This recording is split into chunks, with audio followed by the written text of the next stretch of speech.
Hi, Roger here again, as promised with skill development. The key to skill development, of course, the big one, it's kind of like how do you get to Carnegie Hall? Practice, practice, practice. Those three keys, though, are kind of three separate bits of it.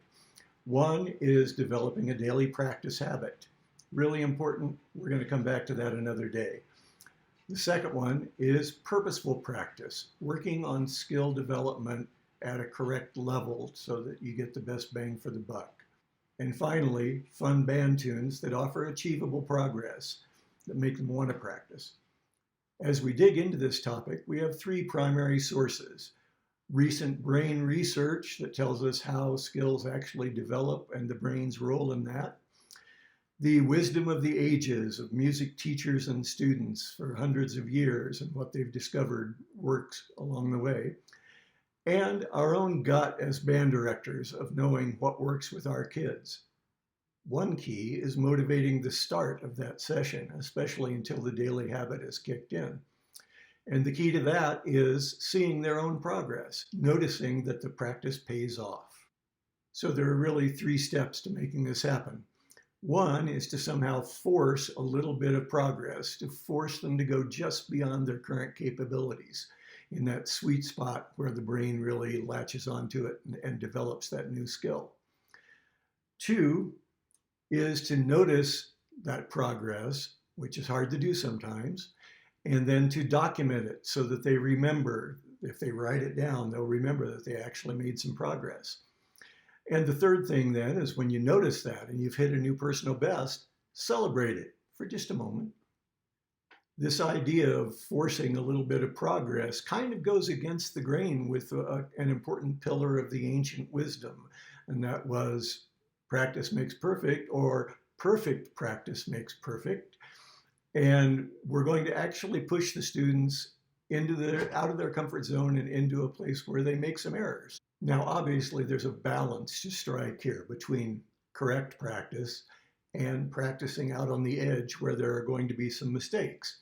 If we only practice out on the edge, we get better at making those mistakes. And if we only practice where we can do it perfectly, we never stretch that comfort zone and develop any new skill. For optimum impact each day, we should start a little bit easier than our old personal best, step it up to that personal best, and hopefully make it again and firm that up, and then take it a step further. Some days that will mean failure.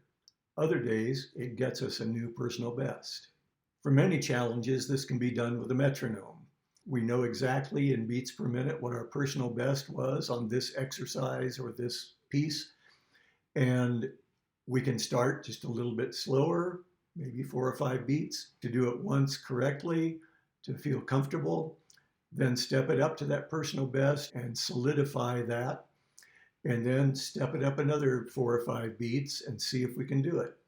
So to implement this sort of practice, forcing some progress, noticing the progress, documenting it, celebrating it, I like to use a thing I call the modified high jump method. We're going to set the bar at a place where we know we can do it first.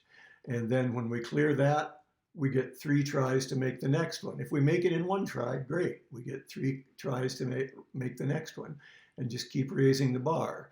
As soon as you miss at the same level, at the same metronome marking or same difficulty factor, however you're doing it, 3 times and you're out.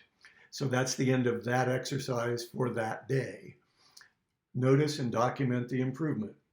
Every time a new personal best is achieved, whether that's the highest, the fastest, the longest, strongest, prettiest, whatever, the student should stop and write down the date and the accomplishment right at that moment so it's not glossed over or forgotten.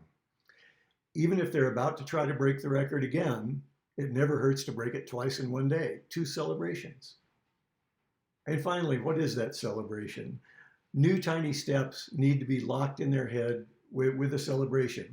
My personal favorite is a little private victory dance just for themselves that they make up. Nobody wants to see me dance, but it can be fun. Or they can come up with some other little thing, but it should be something that they can do spontaneously in the moment when the moment comes. It's not about extrinsic reward. It's them deciding when they deserve it and being able to administer it. So there you have it. Force some progress, notice the progress, document the progress, and celebrate the progress. That's what keeps them coming back for more practice.